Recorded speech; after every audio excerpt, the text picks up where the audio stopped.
মৰাণত মৌকুঁহৰ উদ্যোগত কৃষ্ণকান্ত সন্দিকৈ জন্মদিন পালন। চৰাইদেউ আৰু ডিব্ৰুগড় জিলাৰ অন্যতম শিশু প্ৰতিভা বিকাশ অনুষ্ঠান মৌকুঁহৰ উদ্যোগত পণ্ডিত পূৰ্বৰ কৃষ্ণকান্ত সন্দিকৈ ১২৭সংখ্যক উপজাত দিনৰ উপলক্ষে শনিবাৰে মৰাণ মহাবিদ্যালয়ৰ প্ৰেক্ষাগৃহত দিনজোৰা বিভিন্ন কাৰ্যসূচীৰে আনুষ্ঠানিকভাৱে পালন কৰা হয়।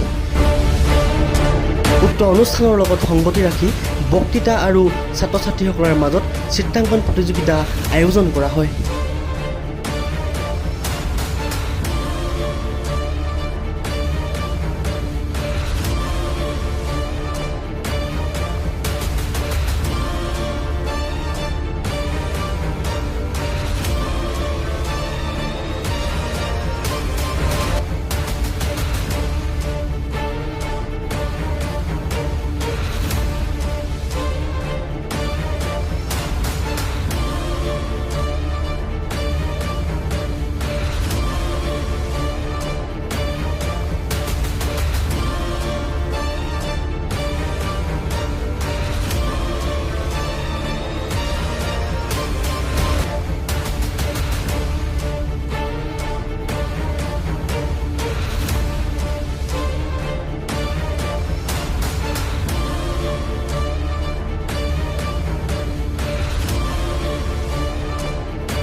প্ৰতিভা বিকাশ অনুষ্ঠান মৌকুঁহৰ উদ্যোগত আমি ২০০৭ চনৰ পৰাই পণ্ডিত প্ৰভু কৃষ্ণকান্ত সন্দিকৈদেৱৰ জন্মদিনটো উদযাপন কৰি আহিছোঁ আৰু শিশুসকলক বিভিন্ন ধৰণে আমি উৎসাহিত কৰিছোঁ।